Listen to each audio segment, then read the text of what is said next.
Two Kinds of Regret by Viola. Over on the Deeper Christian Life Network, we regularly feature a hot seat where one of the participants anonymously shares a problem or struggle they're enduring. Everyone else chimes in with feedback and advice. Today, I'm featuring one of the hot seats and responding to it myself. Here it is.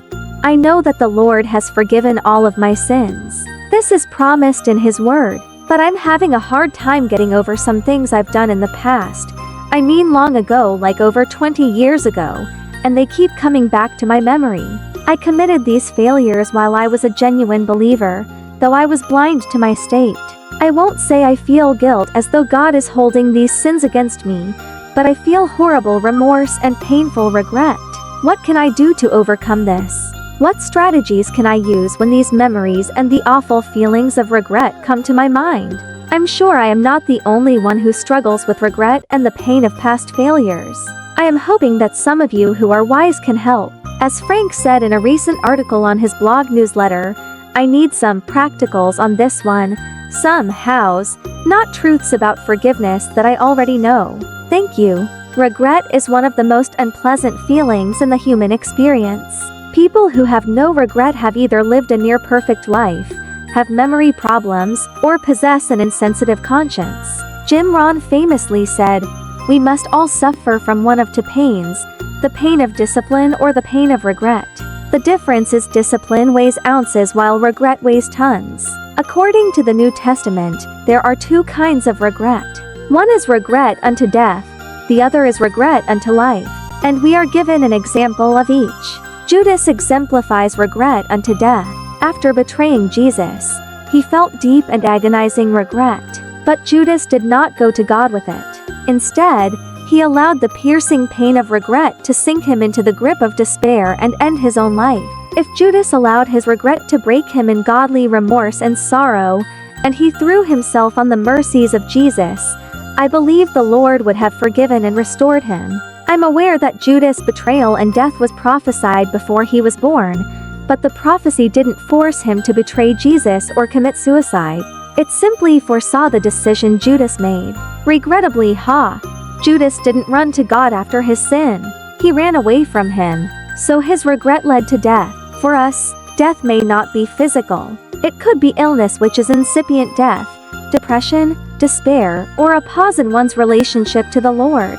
Peter exemplifies regret unto life. If you recall, before Peter disowned Jesus 3 times, the Lord said to him, "But I have pleaded in prayer for you, Simon, that your faith should not fail. So when you have repented and turned to me again, strengthen your brothers." Luke 22:32. After Peter's sin, he wept bitterly, but his tears were that of godly remorse and repentance. Peter ran to God, not away from him. His regret, therefore, led to life.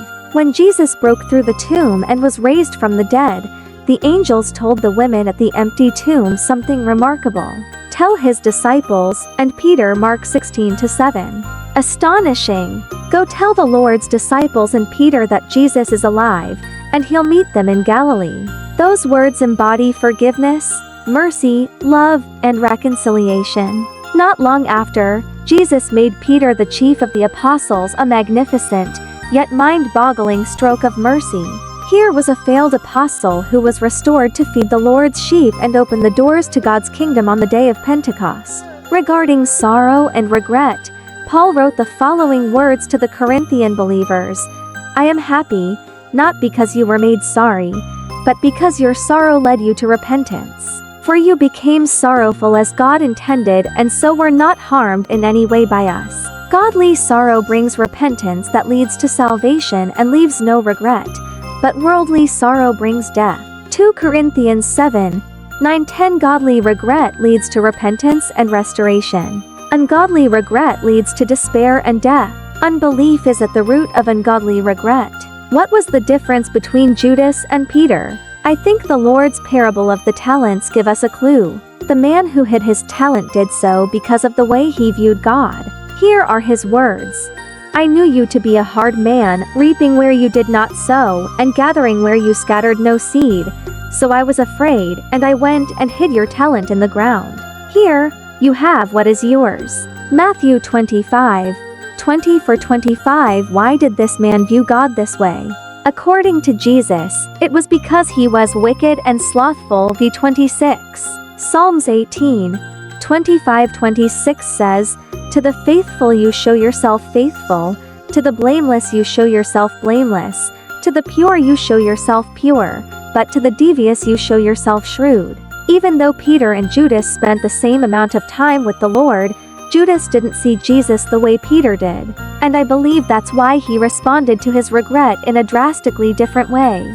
This is why it's so vital that we have an inward revelation of Christ. If you are struggling with regret, here are some practical things you can do right now. Confess out loud to God the things you regret, and tell Him if you had the chance and could rewind the tape, you'd do things differently.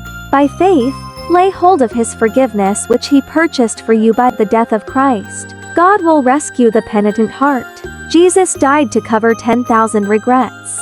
If you have sinned against another person, confess it to them and make restitution where it applies. Zacchaeus is a great example of repentance and restitution. Recognize that grace is for the hopeless, meaning, it's for you and me. We have a Lord who welcomed the thief on the cross into paradise. Believe that God's sovereignty can turn your disasters, the things you regret, into good. Romans 8:28 is still in the Bible. There is nothing you can do that God cannot redeem and weave into His tapestry of beauty and glory. Know that the feeling of regret deepens your gratitude and gratefulness for His incomprehensible mercy and unfailing grace. Accept that the time for regret will end. Ephesians 2:11-12 exhorts us to remember our former days. Philippians 3:13 exhorts us to forget what's behind and lay hold of what's ahead. Spend time considering the consequences you have suffered from the sins you regret the most. While Jesus paid for your eternal forgiveness, we often pay in full and sometimes more untold suffering in this life from the things we regret. This consideration is quite powerful in removing the painful agony that characterizes the feeling of regret. Once you've done the above, move on in faith. I'll close with two fitting psalms.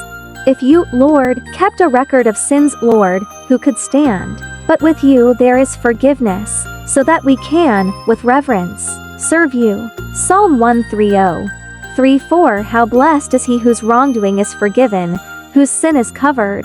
How blessed is a person whose guilt the Lord does not take into account, and in whose spirit there is no deceit. I acknowledged my sin to you, and I did not hide my guilt. I said, I will confess my wrongdoings to the Lord, and you forgave the guilt of my sin. Selah. Psalm 32:1-5 For more articles like this, subscribe at Frank Viola, Oregon. Don't forget to like these videos and subscribe to the YouTube channel. This will help others with seeking hearts to find it.